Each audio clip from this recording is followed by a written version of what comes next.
Welcome back to my channel, everyone. I'm Charles from Charles in Photography. Saturday night, just after 9:30 at night, and I'm on the foreshore of the Pine River at Brighton Park, around 25 kilometres on the north side of Brisbane. And here's a Google map to show you where I am tonight to do this video tutorial.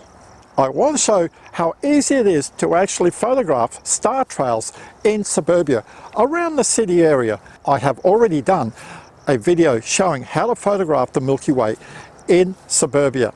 But tonight, this should be even easier for somebody who's never gone out at night to try to photograph stars or star trails.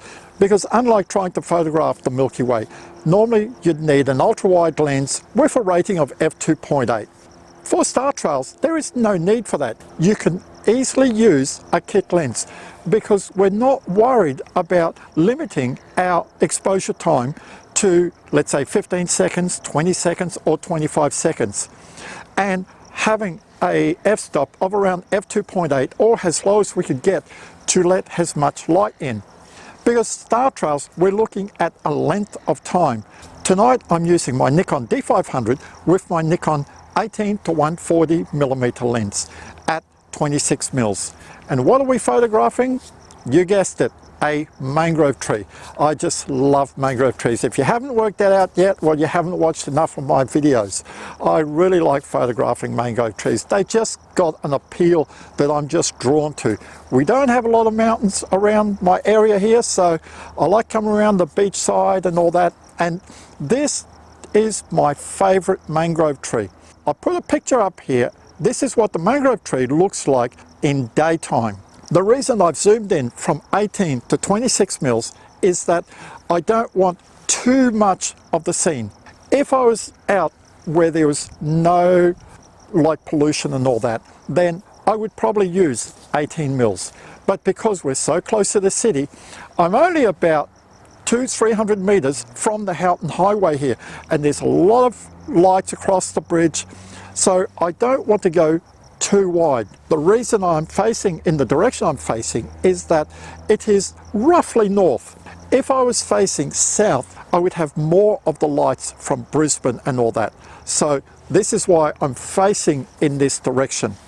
Because when you're photographing star trails around the city, you try to go away from most of the ambient light. So it doesn't matter whether you face north, south, east or west. What you're trying to do is just get a photograph of the night sky with the stars rotating around the Earth. And this is what we're going to do tonight. Because I'm facing north, I'm not going to get a very nice circle image of the celestial pole. If I was facing south, I would have the full celestial pole. It would look really nice. But there is just too much light pollution, and around here it's just very hard to actually photograph this. So this is why I'm facing north. And when you're facing north for the celestial pole, the northern celestial pole, we actually won't see the circle because we're below the equator. So all we're going to get is that nice arc, and it would just look great above this mangrove tree. And this is why I've zoomed in, because I really want to emphasize the mangrove tree with the water underneath it. Now we're around half tide, so by the time we finish the star trails tonight, we should see just a little bit of the riverbank, but it'll still have a very nice glow on the water. That's why I actually zoomed in at 26 mils. Now this lens is very hard to focus at night. You'd need a torch on the tree to focus, unlike my Takina 11 to 20 mils, where I have the focus ring on and I can set it exactly where I want. So if I know where the focus is going to be, I say, okay, well, this is where I have to have the focus ring. This doesn't have that facility. So all I've done is, from my location here, I've turned the camera to the old Hornibrook Bridge, which is beside the Houghton Highway, and I've focused on it. Then I've turned it back here, and before I've touched the camera again, I've actually disabled autofocus on the lens. So no matter what happens, unless I change the focal length, I'm going to be in focus. So what do we need to shoot star trails? Well, just a camera, even a kit lens, So if you've got, let's say, a Nikon D5500 or D5600, the 18 to 55mm, that is it. That's all you need. You have a Canon or Sony camera equivalent, that's all you need. There's no real need to get expensive gear just to photograph star trails. But one thing that you do need is a time remote. Now, quite a few videos that I've already done when I've been out and about photographing sunsets, sunrise and all that, I've stated that I just use the 2-second timer on my camera. I just don't like carrying a time remote for that. But for star trails, you definitely need a time remote because we're going to be taking multiple images. So you're going to have to set the time remote to take so many images at so many seconds. Now, when we photograph star trails, there are two ways to go about it. The first way is like we're going to do tonight. We're going to take photos over a 40 to 45 minute time frame. And I've found around 40 to 45 minutes gives us a very nice trail. The second way is we take a single exposure, for example, 40 minutes. And to do that, we also set the camera to long exposure noise reduction. So once you've taken the 40-minute photo, the camera will work for 40 minutes to get rid of all the hot pixels in your photo. Now, there's positives and negatives to the two ways. For the continuous images that we're going to do, the negative is that we're shooting at a much higher ISO than if we took a single image. But this is counterweighted by the positive in that if your battery runs flat, let's say 35 minutes into your shoot, you still have 35 minutes of images. If you accidentally bump the tripod 25 minutes into your star trails, you still have 25 minutes of star trails. Now, when you're doing a single image, the positive is that you're going to get a very clean image because when I do a single image, I normally shoot between ISO 100 and a maximum of ISO 200 because I want the base ISO so that I get very little noise in my image. The negatives though are, if your battery runs flat, you've wasted your image. If you shake your tripod, you've wasted your image. And the only time that I normally do a single exposure is if I've been asked for a client to do it. So this is why when I'm out and about in these areas, I just do multiple images and then I blend them in software. Tonight's video is going to be part one and I'll show you how to take the photos. We're going to take the photos and then in part two, I will show you how to edit the whole group of images in Adobe Lightroom Classic. Then we're going to save the images, open up a program called StarStack. It's a free program and we're going to blend all the images into one composite image. Then we'll bring them back into Adobe Lightroom Classic just for some final editing and touching up. So that will be part two. The second video will be out roughly about a week after you see this video on YouTube. I'm all set up. I'm focused. Now I'm just going to take one photo just to give you an idea of what we're actually photographing. Cool. You can see what we're photographing now. Like I said, the tide was going down a bit. We can already see underneath the tree here, the ground is already showing a little bit. It still looks very nice. Now, what are my settings? I'm on manual, of course. I cannot be in aperture priority or shutter priority. I have to be in manual. I will choose my white balance. And for tonight, I'll come up here and I was on auto. I'll go to fluoro and we'll see what the fluoro looks like. Before I adjust any more settings, I just want to see what fluoro looks like because I'm shooting in JPEG and RAW. Well, fluoro looks a bit too warm. I'm going to go into the menu, into white balance, and in the fluoro, I can actually set what I want. So at the moment, it's on number 5, day white fluorescent. So I'm going to go to cool white, which is number 4. We'll take a photo. This should give me better color in the sky. That looks really nice. You can see there's a bit of purple tinge, but really when we're photographing star trails, we have to be using RAW because that's the best way to do it. You can use JPEG, but really I prefer to shoot just in RAW when I'm doing star trails. But for this exercise, because some people just like shooting in JPEG, will shoot JPEG and RAW. So this is why I'm trying to get my white balance as close as possible. it's a bit of a purple tint, so we'll have it one more go. We'll go back to 3, white fluorescent. Let's see what number 3 gives us. Now, I could have done all this before the video, but I want to show you the differences in color. That looks very blue compared to the other one. Now, when we're doing images like this, it is really a user preference. Some people, for nighttime, they actually like this bluish color, and it looks actually quite nice. Others like a more realistic look because we're around the city, so we don't really have a blue sky. It's really up to you. I will actually choose the blue.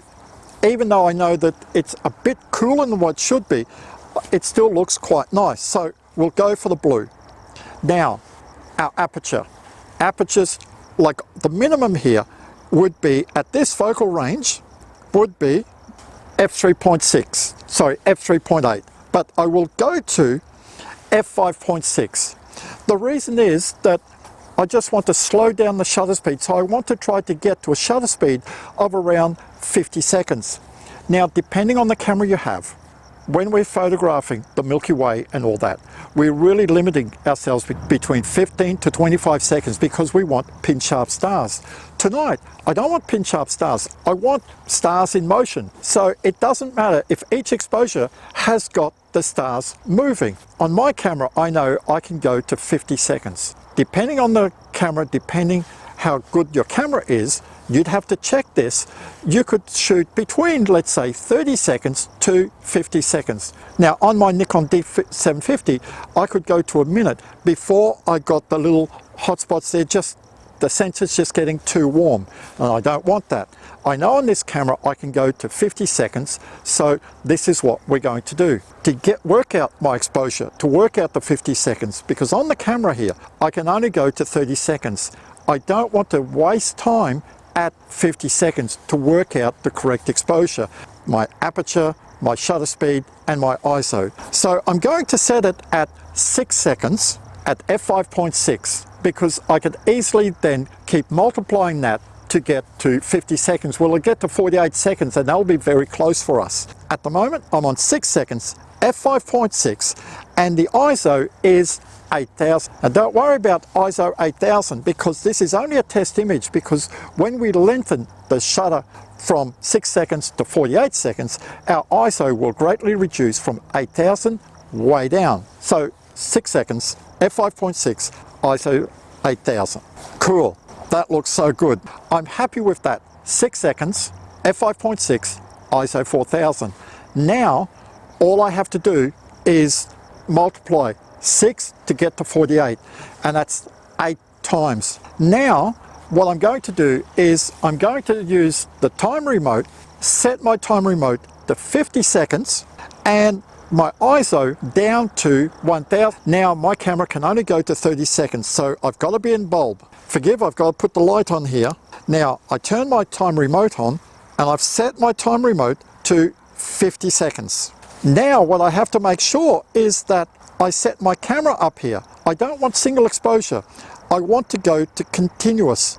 Now you can choose continuous low or continuous high, it doesn't matter.